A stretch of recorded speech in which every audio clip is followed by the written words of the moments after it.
أعوذ بالله من الشيطان الرجيم أفحكم الجاهلية يبغون ومن أحسن من الله حكما لقوم يوقنون وقال تعالى وقرن في بيوتكن ولا تبرجن تبرج الجاهلية الأولى. عن ابن عباس رضي الله عنه قال قال رسول الله صلى الله عليه وسلم أبغض الناس إلى الله ثلاثة: ملحد في الحرم ومبتغ في الإسلام سنة الجاهلية ومطلب دم امرئ بغير حق ليهلك دمه. رواه البخاري.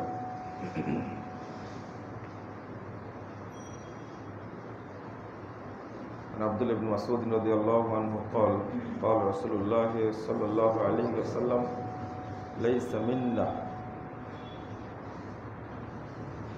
من ضرب الحدود وشق الجيوب ودعا بدعوى الجاهلية. رواه البخاري. যাবতীয় হামদ সানা মহান রব্বুল আলামিনের জন্য, দরুদ ও তাসলিম বর্ষিত হোক শেষ নবী আহমদ মুস্তাফা সাল্লাল্লাহু আলাইহি ওয়াসাল্লামের প্রতি। সম্মানিত মুসলিমবৃন্দ,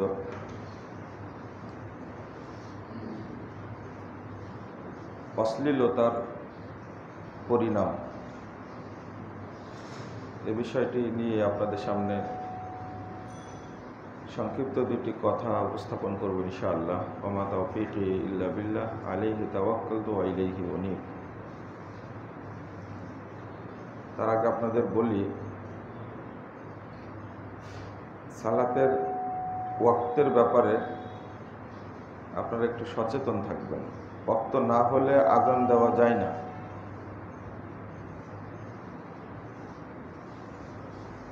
গত জুমাতে 12:10 আযান শুরু করেছি, খেয়াল করিনি আমি। ওয়াক্ত হয়েছে 12:13-তে, আজকে 12:15-তে 16-তে। আগে ফজরের আযান দেওয়া হতো ওয়াক্তের বাহিরে। আপনারা জানেন বেলাল রাদিয়াল্লাহু আনহু ঘুমের কারণে একদিন আযান দিয়ে দিয়েছিলেন, পরে আবার আল্লাহ রাসূল আযান দেওয়ার ব্যবস্থা করেছিলেন। ওয়াক্তের বাহিরে আযান দিতে হয় না, ওয়াক্ত হওয়ার পরে আযান। তবে এই টাইমটা যে ফলো করেন আপনারা, এই জন্য আল্লাহ রাব্বুল আলামিন আপনাদেরকে কল্যাণ দান করবেন ইনশাআল্লাহ। এটা ফজরে যেমন ফলো করেন, ঠিক টাইমে আযান দেন, ঠিক জহরটাও তাই করেন। জহরের আযান কয়টায় দেন? জহরের আযান কয়টায় হয়? 12:40। ওইটা আপনারা 12:15-তে নিয়ে আসেন। মসজিদে হারামে দেখেন না, ওয়াক্ত হয়েছে আযান দিয়ে দেয়। এটা কোন দিন যে চালু হবে আল্লাহ পাকই ভালো জানে। আপনারা চেষ্টা করেন, ইনশাল্লাহ হবে। একটা বড় ফজিলত রয়েছে, অনেকগুলো ফজিলত সালাতের ওয়াক্তের ব্যাপারে। যদি ওয়াক্তটাকে হেফাজত করে তো তার জন্য অনেকগুলো ফজিলতের একটা হলো, ওই ব্যক্তি কাল কিয়ামতের মাঠে আল্লাহর সাথে মুসলিম অবস্থায় সাক্ষাৎ করবে। সহিহ মুসলিমের হাদিস, 232 নম্বর হাদিস। রাসূল সাল্লাল্লাহু আলাইহি ওয়াসাল্লাম বলেছেন, মান সাররাহু আইদুরা না আইয়ালকাল্লাহ গাদা মুসলিমা ফালইউহাফিজ হাউলাইস সালাওয়াতিল খামস। যে আনন্দিত হতে চায়, আনন্দ পেতে চায় কাল কিয়ামতের মাঠে আল্লাহর সাথে মুসলিম হয়ে সাক্ষাৎ করবে, সেজন্য 5 ওয়াক্ত সালাত আউয়াল ওয়াক্তে পড়ে। 1। 2 নম্বর, হাদিসে কুদসি করেছি, প্রতিজ্ঞা ওয়াদা করেছি, বান্দার কাছে ওয়াদা করেছি, আন্নাহু মান জাগা ইউহাফিজ আলাইহিন্না লিওয়াক্তিহিন্না আদখালতুহুল জান্নাহ। যে ওয়াক্ত মোতাবেক সালাত আদায় করে, 5 ওয়াক্ত সালাত আদায় করে আমার কাছে হাজির হবে, আমি ওয়াদা করেছি তাকে জান্নাত দান করব। আবু দাউদের 1230 নম্বর হাদিস। একজন রাখাল, ছাগলের রাখাল, পাহাড়ের চূড়ায় ওয়াক্ত হওয়া মাত্রই আজান দিয়ে সালাত আদায় করছে। আল্লাহ আসমান জমিনের সব ফেরেশতাকে ডেকে বলছেন, উনদুরু ইলা আবদি হাদা, তোমরা সাক্ষী থাকো, এর বান্দার দিকে তাকিয়ে দেখো, এই বান্দার দিকে, ইউআদ্দিন ওয়া ইউকিমুস সালাহ ওয়া ইয়াখাউফু মিন্নি, আজান দিয়ে একামত দিয়ে সালাত পড়ছে, আমাকে ছাড়া কাউকে ভয় করে না। পাহাড়ের চূড়ায় তো কেউ নাই, ছাগল ছাড়া তো কেউ নাই, আমাকেই ভয় করে। তোমরা সাক্ষী থাকো। গফারতু লি আবদি, আমি বান্দার সব পাপ ক্ষমা করে দিলাম। ওয়া আদখালতুহুল জান্নাহ, আমি তাকে জান্নাতের জন্য নির্ধারণ করে দিলাম। মরেইনি, জান্নাত হয়ে গেছে। রাসূল সাল্লাল্লাহু আলাইহি ওয়াসাল্লাম বলছেন, সহিহ বুখারীর 554 নম্বর হাদিস, মান সাল্লাল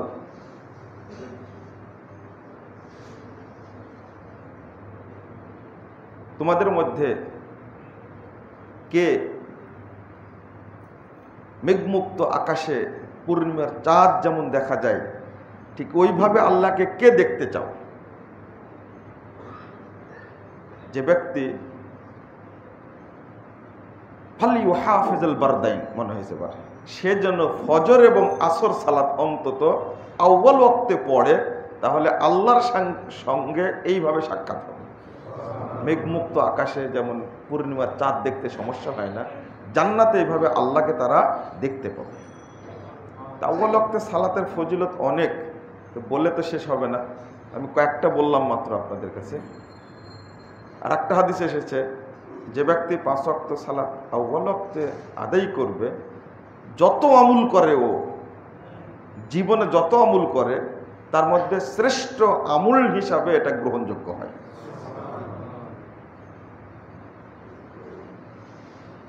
অশ্লীলতা বলতে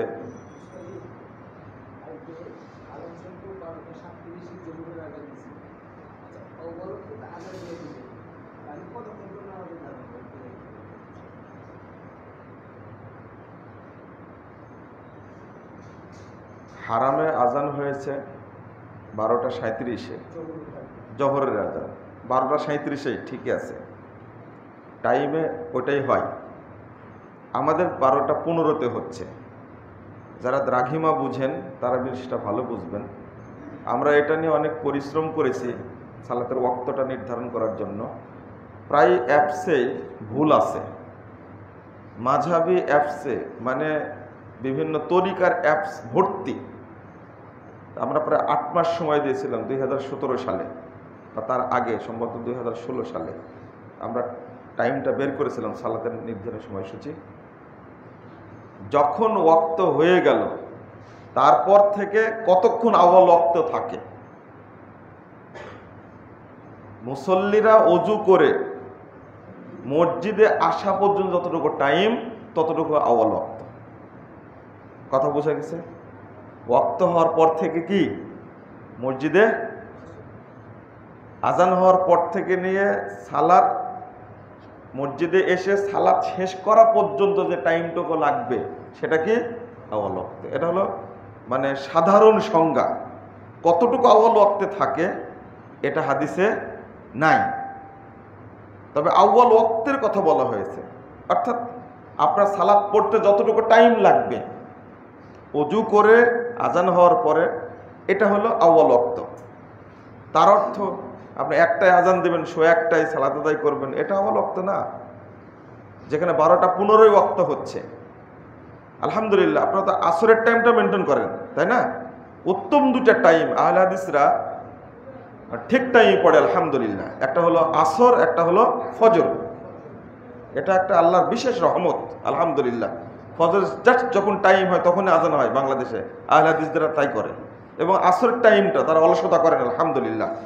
রাসূল সাল্লাল্লাহু আলাইহি ওয়াসাল্লাম বলছেন, মান সাল্লাল বারদাইন, যে ব্যক্তি 2 ওয়াক্ত সালাত, আসর আর ফজর 2 ওয়াক্ত সালাত ঠিক মতো আদায় করবে, হারামাল্লাহু আলাইহিন নার, আল্লাহ তার উপরে জাহান্নামকে হারাম করে দেবে। সহিহ বুখারীর হাদিস। এই টাইমটা অবলম্বন যেমন করেন, ঠিক আর একটা ওয়াক্ত, সেটা কি জোহর। আর একটা ওয়াক্ত কি জোহর। জোহরের টাইমটা আপনি একটু এগিয়ে নিয়ে আসেন, আলহামদুলিল্লাহ, তাহলে তো পূর্ণ হয়ে যায়। এশাটা কোনো সমস্যা না, মাগরিবটাও কোনো সমস্যা না, আমরা 2 ওয়াক্তে এগিয়ে আছি, শুধু জোহরের টাইমটা এখনো বিলম্বে পড়ি আমরা। আল্লাহ যেন আমাদের তৌফিক দান করেন, আমিন। অশ্লীলতা বা বেহায়াপনা, উলঙ্গপনা, নগ্নতা, এগুলো মুসলিম উম্মার মধ্যে চালু হওয়া ধ্বংসের লক্ষণ। এখন অশ্লীলতা বলতে আমি কি বুঝি, বেহায়াপনা বলতে কি বুঝি, লজ্জাহীনতা বলতে কি বুঝি, নির্লজ্জ বলতে কি বুঝি? এখন অধিকাংশ পুরুষ এবং নারী বেহায়াপনার মধ্যে নিমজ্জিত, অশ্লীলতার মধ্যে নিমজ্জিত। আবার এখন আগের যুগে এরকম ছিল না, এখন বেহায়াপনাকে উদযাপন করা হয় খুব জোরে সোরে। এই কালচারগুলো এসেছে মূলত বিধর্মীদের থেকে, তারা যেগুলো পালন করত সেইগুলোই মুসলিমদের মধ্যে চালু হয়েছে।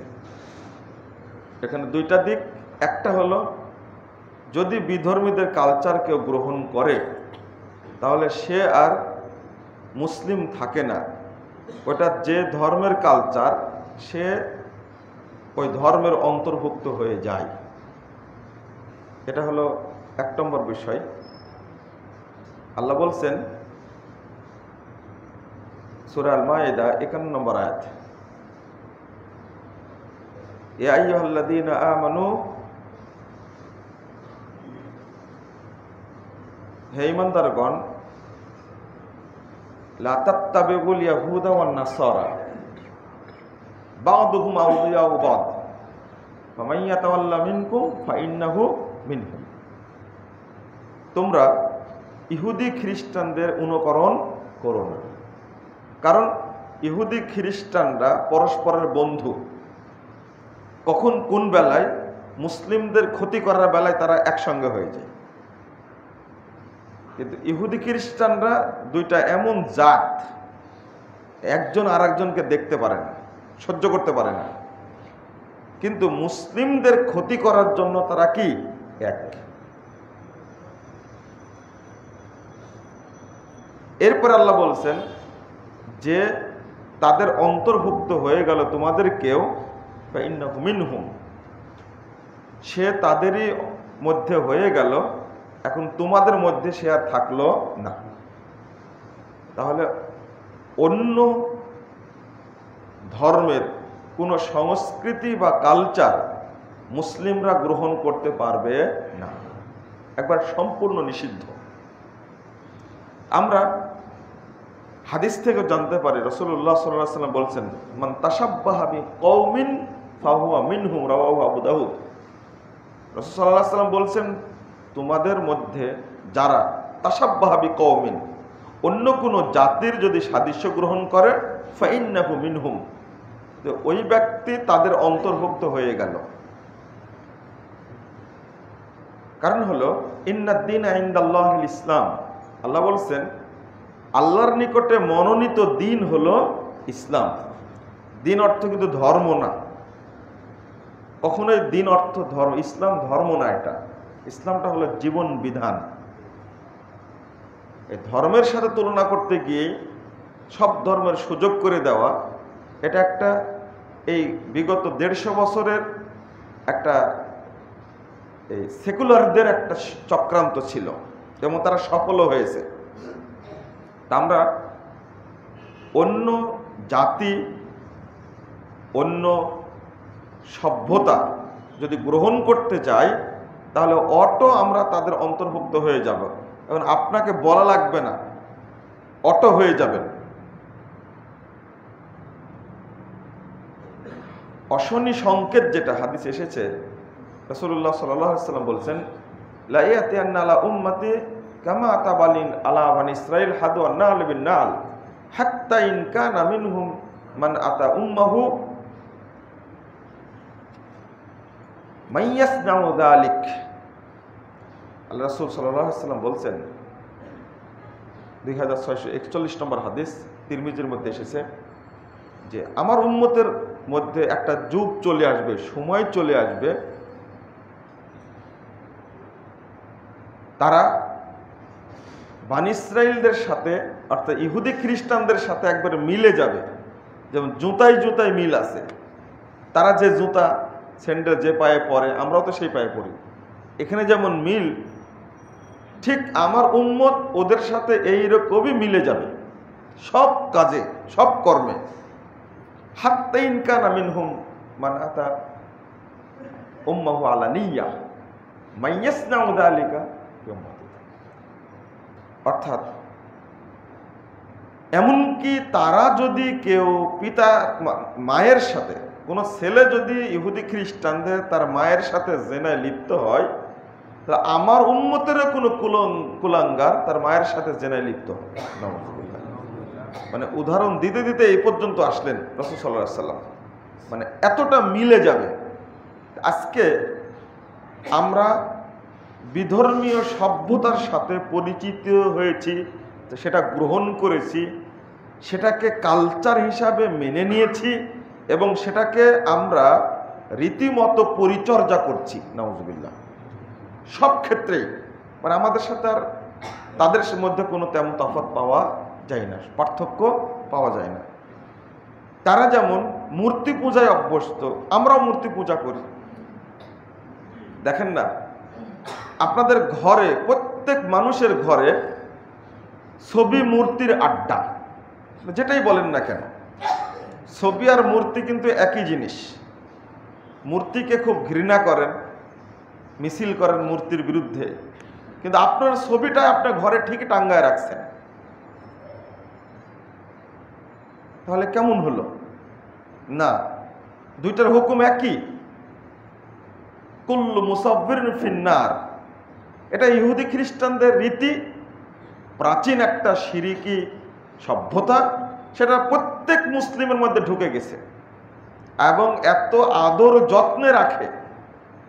যারা পীর মুরিদে বিশ্বাসী, বাংলাদেশের অধিকাংশ মানুষই কোনো না কোনো পীরের মুরিদ, গুটি কয়েক আহলে হাদিস বাদ দিয়ে বাকি সবই কি। এখন আবার কোনো কোনো জায়গায় দেখা যাচ্ছে এই আহলে হাদিসরাও তাকলিদ করতে গিয়ে কোনো না কোনো পীরে মুগার অনুসরণ করছে। পীরে মুগা যাকে বলে আর কি। তো এইটা তার পূজা করা। পীর সাহেব মারা গেছে, খুব সুন্দর ছবিটা ঘরে রেখে ফুল দিয়ে সাজায় রাখছে। আপনাদের বাড়িতেও তো আছে, পীরের ছবি নয় কিন্তু নেতা নেত্রীর ছবি তো আছে, একই তো। কত সুন্দরভাবে ভিতরে ঢুকে বাড়ির ভিতরের ঘরে গিয়ে একবার প্রণাম করে, মানে শির নত করে, আবার বেরিয়ে যাওয়ার সময় বাবাকে খুশি করার জন্য আবার প্রণাম করে বেরিয়ে যায়। অধিকাংশ মানুষের ঘরেই এই পীরে মুগার ছবি রাখা আছে, তাকে প্রণাম করে। হয়তো মারা গেছে 500 বছর আগে, 50 বছর আগে মারা গেছে, ওই পীরের ভক্তি করছে অধিকাংশই। তো অধিকাংশ মুসলিমই, যাদেরকে মুসলিম আমরা বলছি, তারা এই মূর্তি পূজার সাথে জড়িত। লা হাওলা ওয়ালা কুওয়াতা ইল্লা বিল্লাহ। এই জন্য দেখেন আজকে ঢাকা শহরে প্রত্যেকটা মসজিদ মুসল্লি দ্বারা ভর্তি। মুসল্লি দ্বারা কি ভর্তি একেবারে। ইয়াতি আলান নাস জামান, মুসান্নাফ ইবনে শাইবার হাদিস 44 নম্বর হাদিসটা 3 জায়গায় এসেছে। মানুষের উপর একটা যুগ আসবে, ইস্তামিউন ওয়া ইউসাল্লুনা ফিল মাসাজিদ, দলে দলে মানুষ মসজিদে যাবে এবং জামাতবদ্ধভাবে মসজিদ ভর্তি হয়ে সালাত আদায় করবে। ওয়ালাইসা ফীহি মুমিন, কিন্তু তাদের মধ্যে একজনও মুমিন থাকবে না। এখন আপনি চিন্তা করেন বসে বসে, আমি মুমিন কিনা ভাবেন, চিন্তা করেন। লাইসা ফীহি মুমিন, একজনও মুমিন থাকবে না। হাদিসের সনদ সহিহ। আপনি পালাবেন কোথায়, যাবেন কোথায়? অধিকাংশ মানুষ সালাত আদায় করলে মুশরিক, ঈমান নেই। অধিকাংশ মানুষ সিয়াম পালন করলে মুশরিক, ঈমান নেই। আর জাহেলিয়াত তো আছেই, 5 ওয়াক্ত সালাত আদায় করে, কিন্তু ইন্ডিয়ান কিরণমালা দেখা ছাড়ে না। এটা কি? কালকে খুব রাগে একটা কথা বলেছি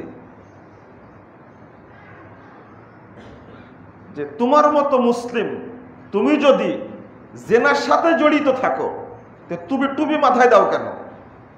তুমি দাড়ি রাখো কেন? টুপির দুর্নাম করছো, দাড়িরও দুর্নাম করছো। তুমি নামাজ পড়ো কি জন্য?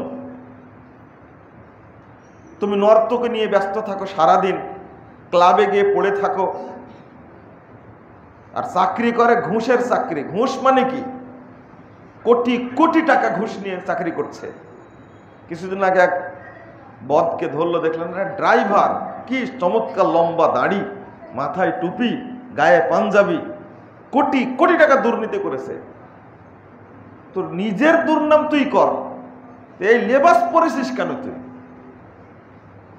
দুর্নীতিবাজের লেবাস এটা। তোর মধ্যে কোনো ঈমান আছে? এগুলো সব কি? সাইনবোর্ড। টুপিটাও সাইনবোর্ড, দাড়িটাও সাইনবোর্ড, পাঞ্জাবিটাও সাইনবোর্ড, আলহাজ এটাও সাইনবোর্ড, সালাত আদায় করছে এটাও তার সাইনবোর্ড। এরা মুসল্লি না, এরা ভণ্ড। এরা বয়স হয়ে গেছে তোর 60 বছর, এখনো কোটি কোটি টাকা দেশে চুরি করিস দাড়ি রেখে। এটা কি ইমানদারের লক্ষণ? প্রশ্নই আসে না। আবার আপনাকে দেখতে তো খুব চমৎকার লাগে, কি টসটসে চেহারা। বাড়িতে যখন যাই তখন দেখি বাড়ির অবস্থা খুবই নোংরা। মেয়েটাও বেহায়া, স্ত্রীটাও বেহায়া, মানে হিসাব নিকাশই আলাদা। তাহলে উপরে একটার ভিতরে আর একটা চেহারা। এটা কি মুমিনের চেহারা না মুনাফিকের চেহারা? আপনারাই বলেন, এটা কি মুনাফিকের চেহারা। তরুণকে দেখতে খুব সুন্দর লাগে, দেখতে খুব ভালো লাগে। এক ভাই আমাকে বলছেন যে এই লোক আপনার সাথে মুসাফা করতে আসে, আপনি কিন্তু মুসাফা করেন না কেন? মুসাফা করলে কি দোষ? ও খুব খারাপ। খুব খারাপ মানে? আমার বন্ধু, আমি ভালো জানি। যে তথ্য দিল, যদি ভুল হয় তাহলে আল্লাহ মাফ করুক, আমি যেহেতু নাম বলছি না। তো বলছে যে এ যখনই দেশের বাহিরে যায় তখনই হোটেলে অবস্থান করে, প্রতি রাতে যে তওবা তওবা নাউজুবিল্লাহ, এই যে মেয়েদেরকে নিয়ে অবস্থান করে, আবার আপনার সাথে দেখা হলে মুসাফা করে। এই জন্য বলতে আপনার শরীরে যেন তার হাতটা না লাগে। নাউজুবিল্লাহ, আস্তাগফিরুল্লাহ। মুসাফা করতে নিষেধ করছে। আমার যে এত সুন্দর চেহারা, বলেন কি? বলছে এই চেহারা দেখাই তো শেষ করেছে জাতিকে। এটা কি? এটা অশ্লীলতা না? এটা জায়েজ করে নিলেন এটা? আমি বললাম যে থাইল্যান্ডের কথা আপনি বলছেন, আপনি ফিনল্যান্ডের কথা বলছেন, নিউজিল্যান্ডের কথা বলছেন, আয়ারল্যান্ডের কথা বলছেন, সুইডেনের কথা বলছেন, কিন্তু বাংলাদেশে যে কত সুইডেন আছে এটার কথা বলছেন না? বলছে দেশের দুর্নাম কি করা যায়? আস্তাগফিরুল্লাহ, নাউজুবিল্লাহ। হোটেলগুলোতে কি হয়? মাঝে মাঝে ধরা পড়ে আমাদের র্যাব ভাইরা, পুলিশ ভাইরা, গোয়েন্দা ভাইরা, তোমরা শুধু টুপিওয়ালার পিছনে লেগে থাকো, হোটেলগুলোতে রেট দাও। দেখো ওই যে এক মহিলার নাম বেরোতো, নাম নিয়ে মুখে নিলে তো মানে কি নামটা, মুখটাই অপবিত্র হয়ে যাবে, উজু করা লাগবে। কিছুদিন আগে হোটেলে ধরা পড়লো না? এটা অশ্লীলতা না? টাকায় ভাগাভাগি হওয়ার কারণে একটা তথ্য প্রকাশ পেয়েছে, বাকিগুলো তো থেকেই গেছে। এটা অশ্লীলতা। 33 নম্বর আয়াত সূরা আল আরাফ খুলুন, আল্লাহ বলছেন কুল ইন্নামা হাররামা রাব্বিয়াল ফাওয়াহিশা মা যাহারা মিনহা ওয়া মা বাতান। আপনি বলুন যে আমার রব প্রকাশ্য এবং গোপন যাবতীয় অশ্লীলতাকে হারাম করে দিয়েছে, সব হারাম। এই হারামের উৎস আপনার বাড়িতে আছে ওয়াইফাই। কি আছে? ওয়াইফাই। হারামের উৎস হলো মোবাইল, অশ্লীলতার উৎস হলো মোবাইল। মোবাইল আপনি নেট রাখছেন, বাচ্চাদেরকে মোবাইল হাতে তুলে দিয়েছেন, মেয়েদেরকে তুলে দিয়েছেন। এই যে গার্লফ্রেন্ড আর বয়ফ্রেন্ড যে যৌন সংস্কৃতি চালু হয়েছে, বাংলাদেশের কিছু বুদ্ধিজীবী আছে, এটা নগ্ন বুদ্ধিজীবীরা, এটা মূর্খ এরা, মানে ইবলিশ শয়তানের চেয়েও খারাপ এরা, এই বুদ্ধিজীবীগুলো। ওরা প্রতিদিন এক একটা ইস্যু উৎপাদন করে। সামনে 14ই ফেব্রুয়ারি আসছে, আপনারা সাবধান থাকবেন। একটা লুচ্চা দিবস, এটা একটা। আমরা এই যদিও বিশ্ববিদ্যালয়ে যখন ছাত্র 2003 সালেই শুনেছি কথাটা, ওই যে এটা ভালোবাসা দিবস না, এটা বেশ্যা দিবস, তখনকার কথা। আমি বলছি না, মানে ফ্রেন্ড সার্কেল যারা, তারা এটা নিন্দা করে বলতো কি একটা মানে জগৎ চলে এসেছে। তার আগের দিন 13ই ফেব্রুয়ারি, এটা হলো পহেলা ফাল্গুন। এটা কি জানেন? এটা হলো বসন্ত বরণ। একটা ব্যঙ্গ করে ছেলেরা বলতো, যেটা আমি মুখ দিয়ে উচ্চারণ করতে পারছি না। আগের দিন বসন্ত বরণ, পহেলা ফাল্গুন, আর পরের দিন হলো লুচ্চা দিবস 14ই ফেব্রুয়ারি। আর এই দিবসটাকে ভালোভাবে পালন করার জন্য তরুণ তরুণী, ছাত্র ছাত্রী, ফ্রেন্ড সার্কেল মিলে উদযাপন করার প্রস্তুতি নিচ্ছে। আর টাকা দিচ্ছেন আপনি বাপ হয়ে। লজ্জাও করে না, শরমও করে না, মুখে দাড়ি, শরীরে দামি পাঞ্জাবি, চেহারাটা টসটসে, আর বলছে যে আমার মেয়েটার গায়ে হলুদের অনুষ্ঠানে আমাকে 30 লাখ টাকা খরচ করতে হয়েছে একদিনে। গায়ে হলুদের অনুষ্ঠান করেছে কত লাখ টাকায়? 30 লাখ টাকা। এটা বাস্তব, একেবারে অবাস্তব না। যেভাবে হোটেলটা সাজিয়েছে, কেমন বাপ তার ফ্রেন্ড সার্কেল নিয়ে গায়ে হলুদের অনুষ্ঠান উদযাপন করছে। মুমিন কাকে বলবেন আপনি? এই চেহারা দেখে তো মুমিনের চেহারা মনে হয় না, ভিতরটা দেখলে মনে হয় একেবারে কাঁচা। রাইসুল মুনাফিকিন, এই যে আব্দুল্লাহ বিন উবাইর চেয়েও খারাপ। কেন? এটা আপনার এই প্রতিপালন করা মেয়েটার চেহারা হাজার হাজার তরুণ দেখলো কি করে, উলঙ্গ করে নগ্ন করে বসায় রাখছেন আপনি। আর তার বন্ধুরা এসে মিষ্টি খাওয়াচ্ছে, তাকে মুখে তুলে মিষ্টি খাওয়াচ্ছে, আর গালে ঠুঁটে হলুদ মাখায় দিচ্ছে। কি একটা নোংরা জঘন্য সংস্কৃতি! এটা আপনি কেমন বাপ হলেন? কিভাবে সম্ভব হলো এটা? আপনি আমার নাকি হাজি, আর হাজি খুশি কত, মানে গায়ে হলুদের অনুষ্ঠান হচ্ছে বিটির। আরে আমার কাছে এই কি বলবো, এই বেয়াদব বলবে বেশি না বললে, এইরকম একটা লোক আমার কাছে বলছে, গর্বের সাথে বলছে যে কি করব, এক গায়ে হলুদের অনুষ্ঠান করতে 30 লাখ টাকা গেছে আমার। তাহলে বিয়ের মাহফিলে, বিয়ে অনুষ্ঠান পার করতে কত কোটি টাকা বাজেট ওর, চিন্তা করে। বাংলাদেশে বাজার একটাও করেনি, সব বাজার করেছে কলকাতা, দুবাই, থাইল্যান্ড, আর কোথায় কোথায় লন্ডন, এগুলো থেকে বাজার করে নিয়ে আসছে। বাংলাদেশে পণ্য একটা পছন্দ হয় না। তাহলে কত এক বিয়েতে খরচ করেছে 5 কোটি টাকা, আর এক বিয়েতে খরচ করেছে 18 কোটি টাকা। তার মধ্যে 5 কোটি টাকার শুধু স্বর্ণই দিয়েছে বৌমাকে। এগুলো গর্বের সাথে গল্প করছে আমার কাছে। আমার এর চিন্তা করতে পারছেন? 2 কোটি টাকার গহনা দিয়েছে, 1 সপ্তাহ পরে বউ পালা চলে গেছে। যেমন কর্ম তেমন ফল। বউকে দিতে হবে কেন? এত স্বর্ণ দিয়েছে, আনন্দ করে দিয়েছে। এ গায়ে হলুদের অনুষ্ঠানে কত কোটি টাকা খরচ করে সেটা কিন্তু আমি জানতে পারিনি। এটা মুটের উপরে হিসাব।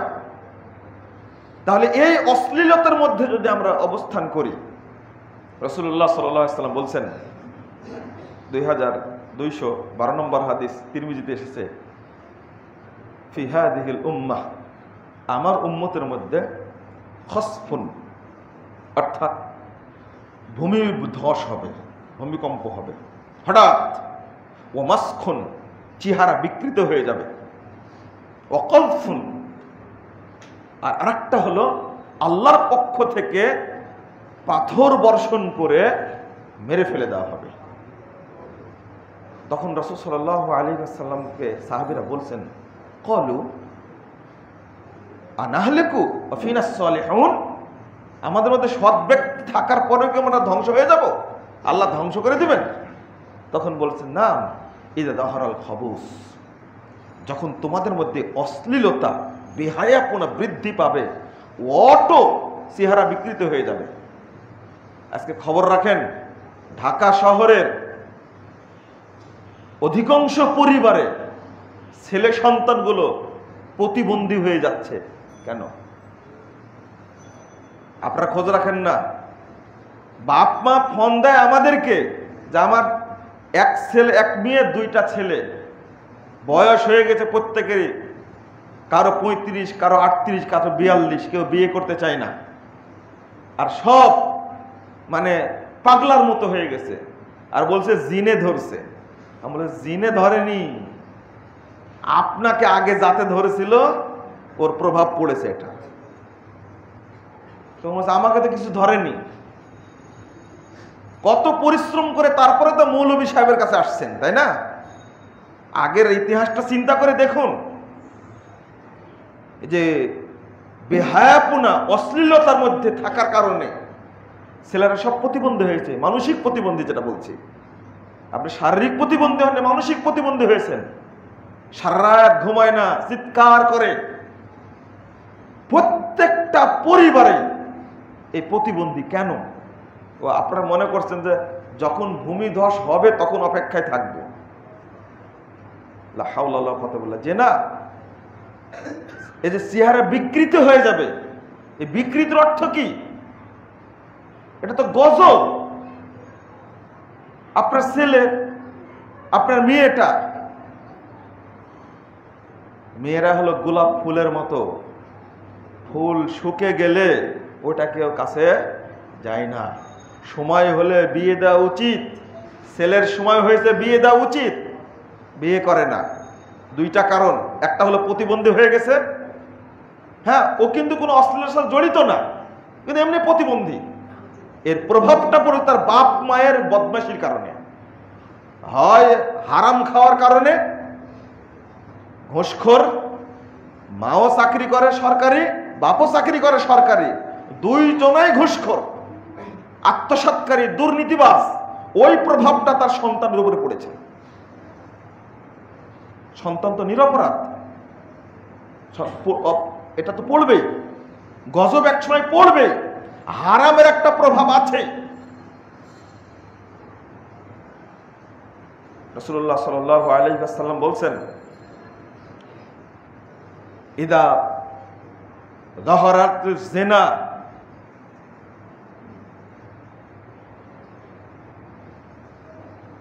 ওয়ার রিবা ওয়াল খামর, যখন তিনটা কারণ বললাম। নাম্বার 1 হলো ভূমিধস হবে, ভূমিকম্প হবে। 2 নম্বর হলো চেহারা বিকৃত হয়ে যাবে, প্রতিবন্ধী হয়ে যাবে। 3 নম্বর হলো আসমান থেকে গজব বর্ষণ হবে। রাসূলুল্লাহ সাল্লাল্লাহু আলাইহি ওয়াসাল্লাম এই কথা বলার পরে সাহাবীরা প্রশ্ন করলেন, কখন হবে? যখন জেনা বৃদ্ধি পাবে, যখন সুদ বৃদ্ধি পাবে, এবং যখন মদ পানের আড্ডা তৈরি হবে, তখন এইগুলো তৈরি হবে। গত পরশুদিন এক, কি বলবো এটাকে, এক বেশ্যা মহিলা আজীবন যৌন চর্চা করতে করতে জীবন চলে গেল। এদেশে নাই এখন। নিচে লেখছে নির্বাসিত লেখিকা। এই বদমাস। আর এই যে বাংলাদেশ প্রতিদিন পত্রিকা, ওর আর্টিকেলটাই ছাপাই। এদেরও ঈমান নাই। এরা কি এতই বদের বদ? এখন তো আমরা পত্রিকা হাতে পড়ি না, কি মোবাইলে পাওয়া যায়, খুঁজলে শিরোনামে পাওয়া যায়। তো এই ভ্যালেন্টাইন ডে সম্পর্কে লেখছে যে তথ্যগুলো আগে কেউ দেয়নি। এই তথ্যগুলো এই গত পরশুদিন এই বদমাসটা দিয়েছে, এই শয়তানি তথ্যটা দিয়েছে। মানে ভালোবাসা দিবস যেভাবে উদযাপিত হয় এটা তার পছন্দ না। উদযাপিত হবে কিভাবে?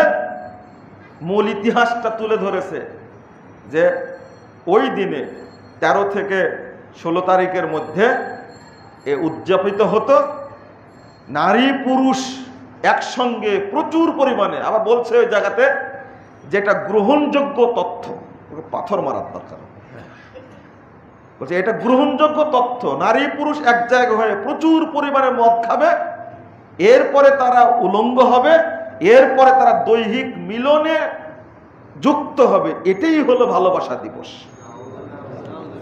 এবার কি হবে? এতদিন তো উলঙ্গ ছিল, এখন কি হবে? যেটা গোটা বাংলাদেশটাকে করতে চাচ্ছে এটা ক্লাবের মতো, রাস্তাঘাটে, বাগানে, পার্কে, অফিসে, আদালতে, সব জায়গায় যেন এই নোংরামি, এই নষ্টামির মধ্যে, এই লুচ্চাপুরার মধ্যে যেন মানুষ ঢুকে যায়, এটা হলে ও সন্তুষ্ট হবে। কিছু ভাষা ব্যবহার করেছে, আমি ওগুলো বলছি না। সাবধান, পরিবারের অভিভাবকরা সাবধান, বাপ মা সাবধান। এক মা নিজেই বলছে, ভাই দুঃখের কথা কি বলবো, ছেলেকে বিয়ে করতে বলে বিয়ে করে না। এক সপ্তাহ একটা মেয়েকে নিয়ে আসে, বাসায় থাকে, কিছু বলতেও পারি না। বিয়ের কথা বলি, তো পছন্দ, তো বিয়ে দিয়ে দিই। যে মা বলো কি, এ আমার গার্লফ্রেন্ড, এর সাথে বিয়ে করি, মানুষ কি বলবে? এই ছেলেটা কি করার দরকার? এই ছেলের দোষ না বাপের বাপ মায়ের দোষ? বলেন দেখি। এক নম্বরে কি বাপ মায়ের দোষ। ছেলেকে উচিত ছিল ইত্তাকিল্লাহ, বাবা আল্লাহকে ভয় করো। প্রথম থেকে শিক্ষা দিতে হবে ইত্তাকিল্লাহ, আল্লাহকে ভয় করো। শিক্ষা দেইনি আমি, আজকে আফসোস করছেন। নিজেরাও জড়িত ছিল কিনা আল্লাহ পাক ভালো জানে, সেটা আমি বলছি না, আল্লাহ ভালো জানে। দেখছি আর 1 মাস পরে আর একটা মেয়েকে নিয়ে এসে 1 সপ্তাহ বাড়িতে থাকছে। আমি কিছুই বলতে পারি না, কারণ একটাই ছেলে, মানে পরিবার পরিকল্পনা এমন ভাবে করেছে, একটাই হয়েছে, আদর করতে করতে বানর বানাইছে। কি বাদর? আদর করলে কি হয়? বাদর হয়। বাদর হয়েছে। বলছে কিছু বললেই ও বলে যে আত্মহত্যা করব। তো করুক, আত্মহত্যা করলে তার তো বের হবে না, ওই সিস্টেমটা বাতিল করে দিছে, আর বাচ্চা তো হবে না। এখন ও শুয়োর হোক আর কুকুর হোক আর বানর হোক, ওকে তো টিকায় রাখতে হবে যে কোনো মূল্যে। বাড়িটাই করেছে কি জেনার কি আড্ডাখানা। এখন আর ওই ক্লাবে যাওয়া লাগে না, হোটেলে যাওয়া লাগে না, বাড়িটাই হলো জেনার কারখানা হয়ে গেছে, বেহায়াপনার কারখানা হয়েছে। মদ খায় আর মেয়ে নিয়ে পড়ে থাকে, এটাই হলো কালচার বর্তমানে। জেনার শাস্তি কি বুঝে না? ঢাকা শহরে তালাকের সংখ্যা বাড়লো কেন? কি কারণে? 35 বছর বয়সে গিয়ে বিয়ে করেছে, 25 বছর বয়স থেকে মহিলাদের সাথে নষ্টামি করে, ছেলেরাও করে মেয়েরাও করে। ও বলে যে এটা আমার বয়ফ্রেন্ড, আর আরেক পরিবারে বলে এটা আমার গার্লফ্রেন্ড। এদের সাথে বিয়ে হবে কি করে? 10 বছরের সম্পর্ক, অবৈধ সম্পর্ক বিভিন্ন মহিলার সাথে। এক শুয়োরের সাথে সম্পর্ক হয়েছে নাকি? ও বলছে নিজে সাক্ষাৎকার দিতাম, বিয়ে করব কেন? আমার বয়স কেবল 33, এই মাত্র কয়েক বছরে আমার সাথে 53টি মহিলার মেয়ের দৈহিক সম্পর্ক হয়েছে। আস্তাগফিরুল্লাহ, নাউযুবিল্লাহ। ঢাকার গর্বের সাথে সাক্ষাৎকার দিচ্ছে। কি এটা? কি ও বিয়ে করার কি প্রয়োজন? বিয়ে করলে তো এঙ্গেজ হয়ে গেল, আর তো কেউ তাকে চাইবে না। এই জন্য আর বিয়ে সংস্কৃতি উঠে যাচ্ছে। বিয়ে হলেও 35, 38 বছর, 40 বছরের বিয়ে হচ্ছে, 6 মাস পরে বিয়ে কি হয়ে যাচ্ছে? বিচ্ছেদ হয়ে যাচ্ছে। কারণটা কি? দুইজনাই নষ্ট, দুইজনাই কি নষ্ট। আপনাদেরও লজ্জা লাগে না? তরুণ ভাই যারা তোমরা যারা বিয়ে করনি, তোমাদের প্রতি নসিহত, যে মেয়ে কোনোদিন শিক্ষা সফরে গেছে ওই মেয়েকে বিয়ে করবে না, খবরদার। 1 নম্বর, ও শিক্ষা সফরে যায়নি, ওর বন্ধুদের সাথে নষ্টামি করতে গেছে, কলেজে পড়ে, বিশ্ববিদ্যালয়ে পড়ে, বাপ কেমনে পাঠালো ছেলেটাকে? এটা যে জাহেলিয়াত। আপনি বলছেন নামাজ পড়লে জান্নাতে যাবেন না, as-সালাতু মিফতাহুল জান্নাহ, নামাজ বেহেশতের চাবি, এই হাদিস ঠিক না। বরং 806 নম্বর হাদিস সহিহ বুখারী খুলবেন, রাসূল সাল্লাল্লাহু আলাইহি ওয়াসাল্লাম বলছেন, ইন্নাল্লাহু হাররামা আসরা সুজালান নার, জাহান্নামের উপরে সেজদার স্থানকে খাওয়া হারাম করে দিয়েছে। অর্থাৎ জাহান্নামে যাবে, সব পুড়িয়ে ফেলবে, সেজদার স্থানটা পোড়াতে পারবে না। তাহলে মুসল্লি জাহান্নামে যাবে, হাদিস প্রমাণ করে। রাসূল সাল্লাল্লাহু আলাইহি ওয়াসাল্লাম বলছেন, মান দা বিদাওয়াল জাহিলিয়া ফাহুয়া মিন জুসা জাহান্নাম ওয়া ইন সামা ওয়া সাল্লা ওয়া সামা আন্নাহু মুসলিম। যে ব্যক্তি সমাজের জাহেলিয়াতের আমদানি করবে, জাহেলিয়াত চালু করবে, ওই ব্যক্তি জাহান্নামের খড়ি হবে, ওকে দিয়ে জাহান্নাম উত্তপ্ত করানো হবে। যদি ওই ব্যক্তি সিয়াম পালন করে, যদি ওই ব্যক্তি সালাত আদায় করে, যদি ওই ব্যক্তি মনে করে পাক্কা মুসলিম, 3863 নম্বর হাদিস, 2863 নম্বর হাদিস, তিরমিজিটা খুলে দেখবেন, মুসনাদ আহমদের মধ্যে এসেছে হাদিসটা। মানে সালাত পড়ে কোনো কাজ নেই যদি জাহিলিয়াতের সাথে জড়িত থাকে, সিয়াম পালন করে কোনো কাজ নেই, নিজেকে পাক্কা মুসলিম মনে করছেন, অথচ বাড়িটা জাহিলিয়াতের কারখানা, জীবনটা জাহিলিয়াতের কারখানা। কত মেয়ের সাথে সম্পর্ক তার, বিয়ে করেছে, বাচ্চা হয়েছে, 4-5টা বাচ্চার মালিক বাপ। এই লুচ্চা আরো কত মহিলার সাথে সম্পর্ক রাখে, অভিযোগ দিচ্ছে, কি ভাষায় বলবো, চলেও যেতে পারি না, বাচ্চাগুলো রেখে থাকতেও পারি না। আমি জানি আমার হাজবেন্ড এই নোংরামের সাথে জড়িত। সমাধান কি দিবেন? গত রাত্রিতে একজন ফোন দিয়ে বলছে, সমাধান কি দেবেন? আমি জানি। এক ছেলে বলছে, আমার বাপ জেনাকারী মহিলার সাথে সম্পর্ক আছে।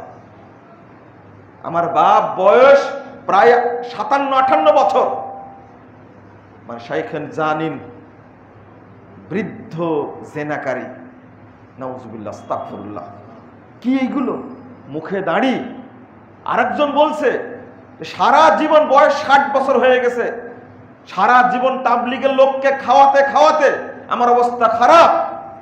আমার হাজবেন্ড তাবলিগে যায়, তাবলিগ করে, কিন্তু কাজের মেয়ের সাথে দীর্ঘ 4 বছর 5 বছর রাত কাটাচ্ছে, বিয়েও হয়নি, কিছুই না, আমার সাথে ঘরে থাকে না। নিজের স্ত্রী তার সম্পর্কে ডাইরেক্ট রিপোর্ট দিচ্ছে। আপনারা জানেন না যে কত পরিবার আছে এরকম, একসঙ্গে সংসার করছে, বাচ্চা আছে, নিজে আলাদা ঘরে ঘুমায়, 4 বছর 5 বছর যাবত ওই স্ত্রী রান্নাই খায়, বাচ্চাটার কারণে তালাকও দিতে পারে না, বেরো হতে পারে না।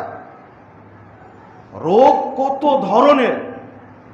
ওই স্ত্রী রান্না খায়, 5 বছর যাবত স্ত্রীর সাথে তার রুমে ঘুমায় না, অফিসে যায়, অফিস করে আসে, মানে অন্য ও একটা পাক্কা লুচ্চা একটা।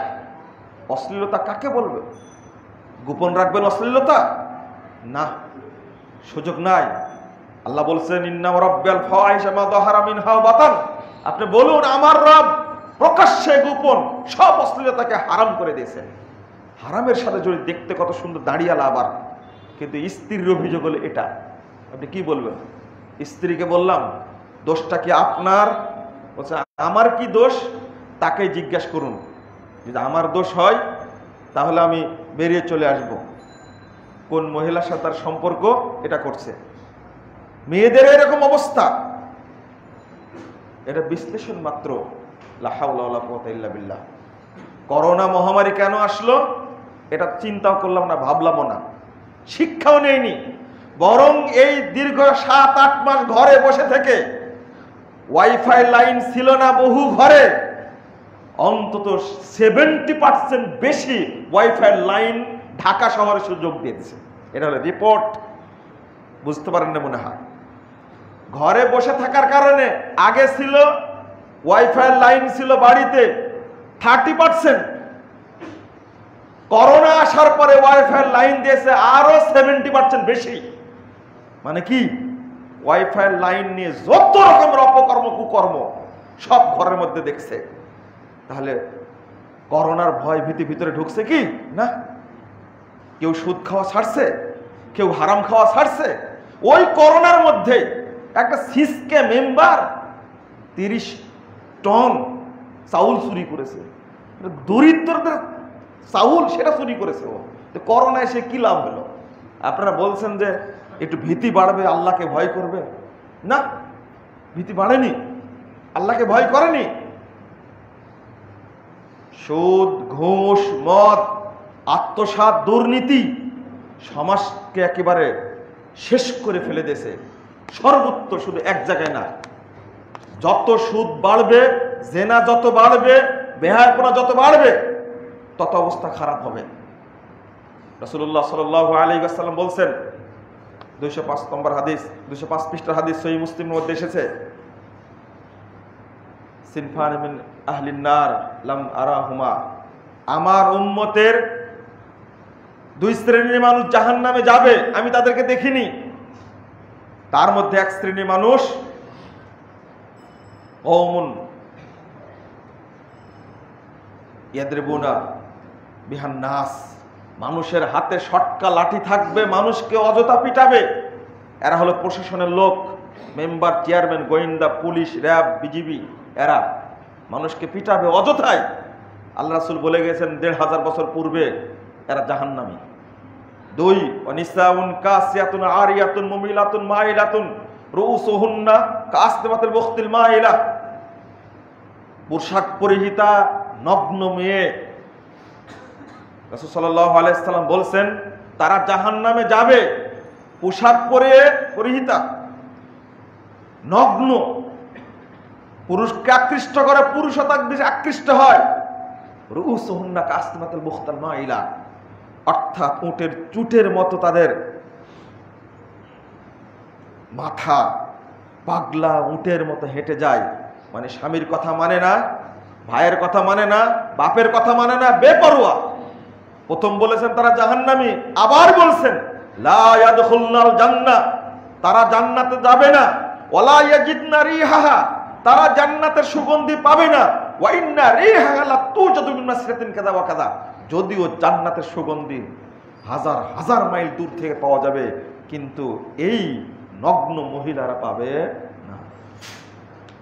এই অশ্লীলতার মধ্যে একটা দিবস আসে পহেলা বৈশাখ, আর একটা দিবস আছে পহেলা ফাল্গুন, আর একটা দিবস আছে 14 ফেব্রুয়ারি, আর একটা দিবস আছে পহেলা জানুয়ারি, 31st নাইট। বিবাহ অনুষ্ঠান, দিবস পালন এবং শিক্ষা সফর, এই 3টা জায়গা থেকে নারীদেরকে বিরত রাখুন। নিজের বোনকে, নিজের মাকে, নিজের স্ত্রীকে বিরত রাখুন। প্রচলিত বিয়ে খেতে যাওয়ার দরকার নাই, ঈমান নষ্ট করার দরকার নাই। আপনার ওই ছোট্ট মেয়েটা যদি নগ্ন মহিলাদেরকে দেখে, তা তার মনের উপর প্রভাব পড়বে। একটা বিয়েতে 1 সপ্তাহ যাবত হিন্দি গান হয়, বাড়িতে জেনার আড্ডাখানা তৈরি হয়, মদ নিয়ে গান বাজনা করে নারী নিয়ে থাকে। এরপরে বিয়ে হয়, বিয়ের অনুষ্ঠানে গিয়ে দেখবেন একসঙ্গে বসেছে, কার কোনটা স্বামী আর কার কোনটা বউ এটা চিনা যায় না, একসঙ্গে বসে খাচ্ছে। আপনাকে ওই বিয়েতে যেতে হবে, কারণ আমি নিষেধ করছি। এটা মুসলিমদের বিয়ে না, এটা হলো অমুসলিমদের বিয়ে। এজন্য বিয়ে পড়াতেও যায় না, বিয়ে খেতেও যায় না। এখন শর্ত দিই, মাঝখানে একটা বিয়েতে গেছিলাম ধানমন্ডিতে, আলহামদুলিল্লাহ, মেয়েদেরকে আলাদা করে দিছে, ছেলেদেরকে আলাদা করে দিছে। আসছে স্বামী স্ত্রী হলে, স্বামী যাচ্ছে একদিকে, স্ত্রী যাচ্ছে একদিকে, ঠিক আছে, এইভাবে বিয়ের ব্যবস্থা করুন। আমি বিয়ে পড়াইছি, কিন্তু অধিকাংশ লোকই কমিউনিটি সেন্টারের ব্যবস্থাই নাই, এই ব্যবস্থাটাই নাই। আপনি 20,000 টাকা দিয়ে পাঠালেন শিক্ষা সফরে মেয়েটাকে, হাজী সাহেব আপনি কুয়াকাটা যে গেল শিক্ষা সফরে, কার সাথে গেছে?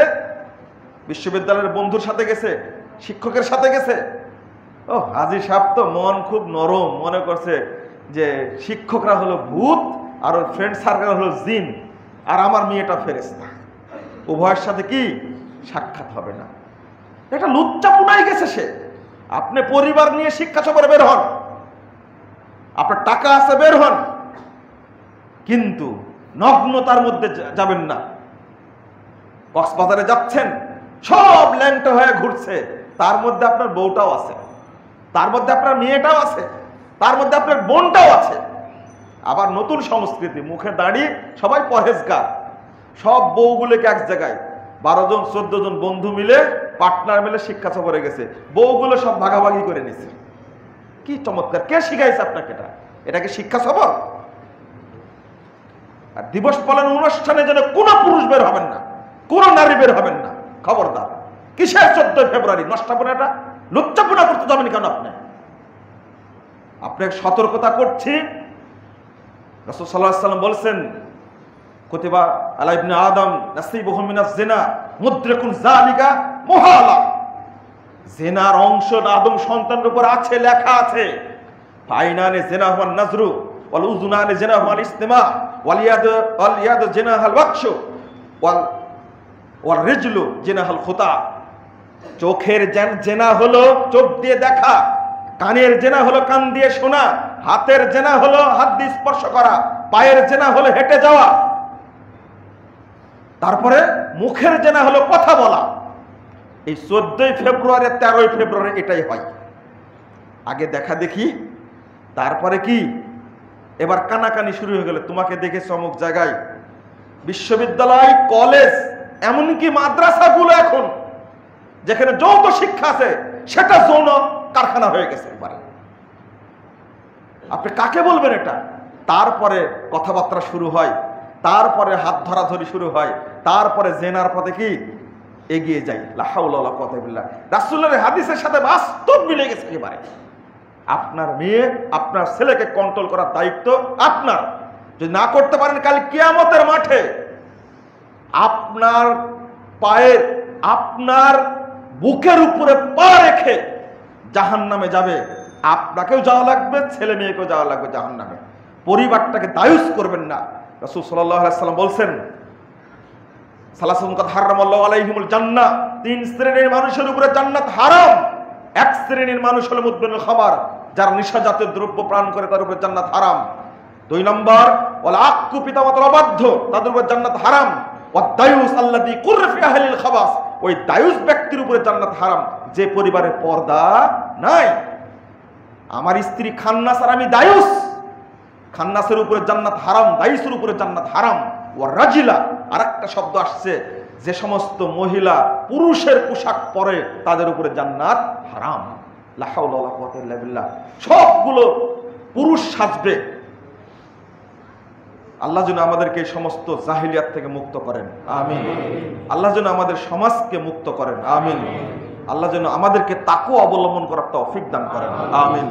আল্লাহ যেন আমাদেরকে এই বেহায়াপনা, অশ্লীলতা, নগ্নতা, সুদ, ঘুষ, আত্মসাৎ, মদ, এইগুলো আল্লাহ ছাড়ার তৌফিক দান করেন। আল্লাহ তুমি আমাদেরকে এবং আমাদের পরিবারের সকল সদস্যকে এই সমস্ত জাহিলিয়াত থেকে হেফাজত করো, আমিন ইয়া রাব্বাল আলামিন।